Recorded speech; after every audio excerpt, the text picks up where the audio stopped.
Good morning everyone, কেমন আছো তোমরা সকলে? আজকে হচ্ছে শনিবার। তোমাদের সাথে ঠিক মতন ব্লগ আমি শেয়ারই করতে পারছি না, কারণ বাপের বাড়িতে রয়েছি, কোনো কাজ বাজ কিছুই করছি না। সব মা একদম হাতের সামনে দিয়ে দিচ্ছে, খাচ্ছি, ঘুমাচ্ছি, শুয়ে থাকছি, ঘুরছি, এই। তো যাই হোক, ছোট্ট ছোট্ট হয়তো তোমাদের ব্লগগুলো দিচ্ছি। এতক্ষণে চলে গেছে তোমাদের কাছে আমার ব্লগ, ছোট্ট একটা ভিডিও। কেমন লাগছে আমার বাপের বাড়ির ব্লগগুলো তোমরা অবশ্যই কমেন্ট করে জানিও কিন্তু। হ্যাঁ, আজকের চলো সারাদিনে যেইটুকুনি পারবো সেইটুকুনি তোমাদের সাথে পুরো দিনটাই শেয়ার করব। কি খাচ্ছি, মা কি রান্না করছে, তারপরে আমরা সবাই কি কি করছি, তো তোমাদের সাথে সবটুকুই শেয়ার করব। চলো, পরে আবার আসছি। এই একটু আগে উঠলাম ঘুম থেকে, এখন বাজে 9টা, 8:30, পৌনে 9টার দিকে বাবা ডাকলো, বললো ও উঠে অন্তত কিছু খেয়ে নে, খেয়ে তারপরে তুই আবার ঘুমা। তো একবার উঠে গেলে তখন আর তো ঘুম হয় না। তো যেই কারণের জন্য এই তো উঠলাম, আমি মাম্মাম সব উঠলাম। মা তো একদম ভোরবেলা উঠে যায়, বাবা একটু লেট করেই ওঠে। বাবা ওই 7টা, 7:30 নাগাদ ওঠে। উঠে আমাদের তাও তখন ডাকেনি। এই আমরা মা আর মেয়েতেই উঠলাম।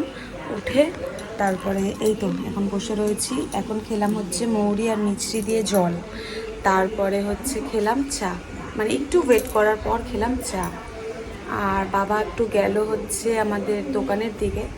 তো যেহেতু বাস ট্রেনের ব্যাপার রয়েছে, তো সেই কারণের জন্য বাবা একাই গেল, মা যাচ্ছিল একটু দরকারে। তো মা গেল আজকের একটু ব্যাংকে, বেরোলো। আর বাবা গেল একটু দোকানের দিকে। আমাদের দোকান হচ্ছে কলকাতায়, আমাদের যেহেতু দোকান, তো সেই দিকে গেল। আর আমি আর মাম্মাম এখন ঘরে রয়েছি। আমি, মাম্মাম আর হচ্ছে আম্মা, তিনজনে আমরা ঘরে রয়েছি। তো এই তো। আর এই তো দেখো শরীরের চেহারার অবস্থা, খাওয়া দাওয়া একদম করতে পারছি না একদম, যেহেতু লাস্ট মান্থ চলছে আমার, তো যেই কারণে একটু কষ্ট তো হচ্ছে গরমেও। তো যাই হোক, এই তো চলছে। আর এই দেখো, এক তো পরার ছিলই, আর বাবা আবার এটা পরিয়ে দিল আজকের। বাবার গলায় থাকে এটা, তো বাবা যেহেতু বাস ট্রেনে যাচ্ছে বললো না এটা পরে যাব না, চেনটা আবার বাবার গলার থেকে খুলে আমার গলায় পরে দিল। শ্বশুরবাড়িতে থাকাকালীন খাওয়া দাওয়াটা একটু উল্টো রকম, মানে উল্টো ধরনের ছিল। তোমরা তো সব কিছুই দেখেছো। সকালবেলা চাটা খেতাম, তারপরে কখন খেতাম তার কোনো ঠিক ছিল না। বাপের বাড়িতে আসার পর মায়ের এত বকুনিতে এখন একটু শিক্ষা হয়েছে। ঘরে মা না থাকলেও বলে রেখে যায় যে এইটা কিন্তু খেয়ে নিবি, আমি কিন্তু এসে দেখব। তো যাই হোক, সেই ভয়তে তারপরে তো বাবা থাকে, সারাদিন পড়ে থাকে পেছনে একভাবে, আরে খাড়ে খাড়ে খাড়ে করে। তো ওদের ওই বকবকের চক্করে আমার এখন এমন অভ্যেস হয়ে গেছে বাপের বাড়িতে এসে, ম্যাক্সিমাম আমি 15 দিন হয়ে গেল চলে এসেছি বাপের বাড়িতে। তো এমনই একটা সকালের অভ্যেস হয়ে গেছে, চা খাওয়ার পরেই না, মানে আধা ঘন্টা পরেই খিদে পেয়ে যায়। যেহেতু এখানে খেয়ে নিচ্ছি টাইম টু টাইম, সেই কারণে না খিদে পেয়ে যায়। তো এখন দেখো মাকে বারণ করলাম, রোজ আর রুটি ভালো লাগছে না খেতে, পরোটা, রুটি, লুচি এই ছাড়া আর কিছু তো সকালে টিফিন করার মতো নেই। তো আজকের বাবা আম নিয়েছে। তো আমি, আমার বাবা আর আমার মেয়ে আর আমার আম্মা, আমরা চারজন আম, মানে আম পাগল যেটা বলতে পারো, ভীষণ পরিমাণে আমরা ভালোবাসি। সরি গো, খেয়ে উঠলাম তো ঢেকুর উঠছে খালি। তো যাই হোক, এই যে আম দিয়ে এখন মুড়ি দিয়ে খাবো, যেটা আমার ভীষণ প্রিয় খাবার একটা বলতে পারো। অনেকেরই পছন্দ না আম দিয়ে মুড়ি দিয়ে, আমার ভীষণ পছন্দের একটা খাবার আম মুড়ি। তো মাকে বললাম, মা আজকের আর তুমি কিছু করো না, আমি আম মুড়িই খাবো। বাবাকেও দিয়ে দিয়েছি আম মুড়ি, আমিও নিয়ে নিয়েছি আম মুড়ি। মাম্মাম খালি খেলো না, এখন বলছে খাবে না, ও বললো একটু মা পরে খাবো। আর মাম্মাম এইরকম আম মুড়ি খেতে ভালোবাসে না, ও ভালোবাসে এমনি আম খেতে। তো যাই হোক, এখানে দেখো আমার যেহেতু সকালবেলা খাওয়ার পর একটা ওষুধ রয়েছে, সেই কারণে আমি এখন খেয়ে নিচ্ছি। আর ওই তো তোমাদেরকে বললামই, এখন কিন্তু বেশি বাজে না, 9:30, 9:45 মতন বাজে।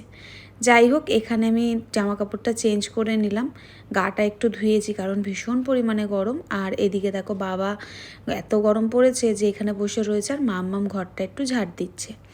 তারপরে তোমাদের দাদাভাই আসলো, তোমাদের দাদাভাই আসাতে একটু বেরিয়ে পড়লাম বাইরে, কারণ একটু বেরোলাম বাজারের দিকে, যে একটু দেখি কিছু পাই যদি বাজারে ভালো কিছু, তাহলে নিয়ে আসবো, মা সেটাই না হয় রান্না করবে। আর এই তো এখন দেখো ঠাটা পোড়া রোদ দেখেছো। মা অনেকবার বারণ করছিল, যাস না, দরকার নেই, যেটা ইচ্ছা সেটা বল, আমি এনে দিচ্ছি, রান্না করছি। কিন্তু ওই যে মন যে মানে না, বাবার বাড়িতে বসে রয়েছি বলে কি কিছু করব না, সেই কারণের জন্য বেরিয়ে পড়েছিলাম। আর দেখলাম এখন যেহেতু গরমের সিজন, এখন একদম কচি কচি তালশাঁস বিক্রি হচ্ছে। তো এখান থেকে একদম অনেকটা তালশাঁস নিয়ে নিয়েছি। আর এই সময়তে তালশাঁসের দামও ভীষণ পরিমাণে, তো দেখতেই পাচ্ছ একদম কচি জল ভরা একদম পুরো তালশাঁস। আমার ভীষণ পরিমাণে প্রিয় এই খাবারটাও। তো আমরা যা যা আমি খেতে ভালোবাসি সেই সেই খাবারগুলো মাম্মামও খেতে ভীষণ ভালোবাসে, তো বেশিরভাগটা ওর জন্যই নেওয়া হচ্ছে। আজকের ছিল মাদার্স ডে, তো মাকে কোনো প্ল্যান না জানিয়েই আজকে মায়ের জন্য একটা ছোট্ট সারপ্রাইজ করার চেষ্টা করেছি। এই অবস্থাতেও সন্ধ্যাবেলা তোমাদের দাদাভাই আমি বেরিয়েছিলাম, একটা কেক এনেছিলাম, তো কেকটা এনে পিসির ঘরে লুকিয়ে রেখেছিলাম, মাকে জানাইনি। এখন দেখো আমার 3টে মা এখানে, আমার মা দাঁড়ানো, আম্মা যেহেতু ছোটোর থেকে আমরা আম্মার কাছেই মানুষ সেই কারণে, আর পিসি তো মায়ের সমান, তাই না বলো?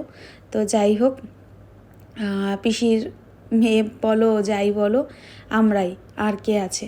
তো যাই হোক, 3টে মাকে দেখো হাতে ধরিয়ে কেক কাটালাম। আজকের দিনটা ভীষণ স্পেশাল একটা দিন বলতে পারো। তো যাই হোক, এই তো দেখো এইভাবে আজকের দিনটাকে আমি সেলিব্রেট করলাম।